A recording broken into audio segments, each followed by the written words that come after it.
to talk about from last night. Why not a little Steph Curry love as well? 52 points, leading his team with a win over the Grizzlies. 12 of 20 from three. Good God. Second 50-point game this season. His 15th career 50-point game. It's the 27th time making 10 threes in a game. That is the most in NBA history. Clay comes next with 9 games in that one. 18-2, guys, the Warriors are when Jimmy and Steph both play. So everybody's making statements, Lou. You said it. We're running this thing out. People are doing, like, the stars are stepping up. What statement, what performance was this last night? I think this is just another night at the office for Steph Curry. I mean, what statement is a 50-point game and Steph Curry hitting 10+ threes? What statement is that? We've seen, if that's a statement, we've seen him make this statement 100 million times. You know, this is a great night for Steph. Great night for the Golden State Warriors, especially being on the road at this time of the year, having that type of performance to go out there. And it looked like he was out there by himself. You know, he was catching the ball with one hand, flinging it up, doing everything that he wanted to do on the floor. So no new statements were made. You know, the one thing that we can pay attention to, like you said, in a 20-game sample size with Jimmy Butler being on his team, that team being 18-2, we didn't see that coming. You know, we were the ones that were like, let's see how this play out. Let's see if this even makes sense, because we're so used to the Golden State having a certain identity. We didn't know how Jimmy Butler fit, but this guy's fit in like a glove. He's been the exact complement player that the Golden State Warriors needed to pair up with Steph Curry, to pair up with Draymond Green and create identity. So to see what these guys have been able to do and what Steph Curry has been able to do individually is nothing short of amazing. I'm getting excited about these playoffs. 18. Yeah, if this game wasn't the same night as Jokic on national TV having 61, 10, and 10, I think we're opening with this game, obviously. And this is, 12 for 20.3. I think he's probably more mad he missed those 8 than made the 12. This is just another day in the office. It's crazy, too, the attention he creates, the conditioning he has. It's nuts. The whole scouting report and game plan, and Lou obviously knows this, is to stay on him. There's no help side defense. There's no, you're kind of top blocking him off screens. Your face guarding him. Your whole focus when you're guarding Steph Curry is to not let him shake free. And he still finds a way to shake free 20 times last night just because of constant movement. Draymond Green so good playing with him, getting him open, getting the ball quickly. Sometimes he's open for a second, and Draymond Green finds him that 1 second, and it's up and it's in. Draymond played great last night. He had a triple-double, 13, 12, and 10. And you can't deny that the team's success with Jimmy Butler is a much better product. They're much better defensively. They create even more attention for Steph to shake free because Jimmy is another threat that is even scarier than Andrew Wiggins, those other guys that they were, swapped for. But the team got better. His team can defend. His team's versatile. They're getting things from, guys like Moses Moody and Podziemski. They're all stepping up. They're all happy. They're all involved, getting touches. So this was a great move by Mike Dunleavy. Obviously, it was a kind of a scary situation with Jimmy. Is he gonna act right? Is he gonna be there long term? They have him. They have him locked up. They signed the extension, and this team is a threat. This team is a real threat, especially with Steph Curry shooting the ball like that, which is pretty consistent. God, remember when we were like, oh, they just want to get to the 6th spot. I mean, they're just trucking along, getting things done. Legacies, we love them. We love lists. We love legacies. We love rankings here. So Chandler, I kind of love the idea. I don't even know that you can pick one, to be honest with you, but the fact that in this one generation of basketball, we've got LeBron, we've got Steph, 2 ginormous legacies when it's all said and done. If you had to pick a career, whose would you take? LeBron James. And I don't Easily? even think it's Yeah, I don't even think it's. Was it a money about thing? The billionaire? Yeah, are we talking about? I just want to say, throw the money away. I'm talking about the chosen a lot of one. it in basketball. I'm talking about the chosen one, Michelle, who since 17 years old has been absolutely dominant. Who's come? No.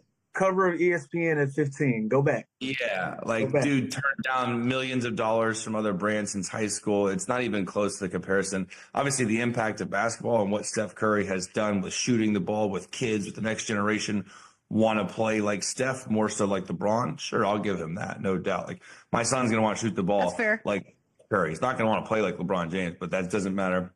Legacy is LeBron James. When you're talking about the greatest of all time, usually it comes down to Michael Jordan and LeBron James, not Steph Curry, as great as he is. So I'm probably taking the prodigy since he was 12 years old. That has been pretty perfect ever since. Gotta take Bron, but listen, Steph Curry is stadium status. He's statue status, right? Like, yes. there's no shortage of compliments and accolades that you can pour on to Steph Curry when he stands alone. Now, when you compare him to a LeBron James, completely different circumstances. We watched LeBron James as a kid have the expectations to be exactly who he ended up being. And usually when you put so much on a kid's shoulder at 14, 15 years old, they tend to fall short of those expectations. LeBron James didn't. He's still relevant to this day, still in a playoff run, and an amazing run at 41 years old. Like that is different. So that's when you say LeBron James compared to Steph Curry, it's never a slight to Steph Curry. I think the shoes that LeBron was able to fill and the expectations that were leveled on him, he's dealt with it over 2+ decades and still going strong. And so it got to waver towards LeBron way. I wonder if you had like a high school type popularity contest poll, like just based on likability. Like I'd love to see the numbers on that. That's different. I think you're talking next generation kids, high school AAU circuit. I think more kids want to be like Steph than LeBron. There are a lot of moments too where even more like kids like to play like Steph than want to be LeBron. Exactly. They look at Steph and go, play like Steph. I can do that. It looks tangible. Also, he's 6'2", 6'3", like he's not this big. He gives a lot of young guys hope that has that size.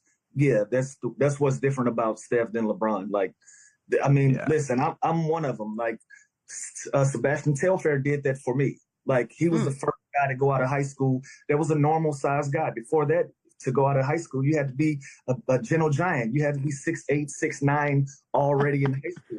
When I saw Sebastian Telfair, I said, oh, I can do this. This is something that I can do. So when you look at these young high school players, they look at Steph Curry's size, they look at the way that he can play, they feel like that is a more tangible career opposed to LeBron James for me. Yeah, there's a bunch of 6'3", 6'4", 200-pound dudes in the world. Steph Curry got there from extreme hard work. Obviously, so did LeBron, but again, I know everyday guy is not 6'9", 280 like LeBron, just an absolute physical specimen. So it's more reachable when a kid is watching Steph Curry and be like, man, I could be like him. I don't really look like the other, monster. True. Like Steph, it's more relatable.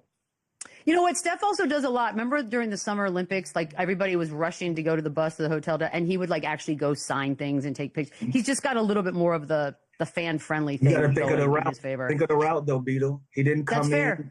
He didn't come in touted as this big superstar guy. Like, his route was different. So to go from somebody that's really humble to trying to build it out, like, remember, Monte Ellis said, I can't even play with this dude. I'm not playing with him. I'm the guy. So when you build your career from ground up like Steph Curry did, it gives you a different appreciation for your career than some of these other guys.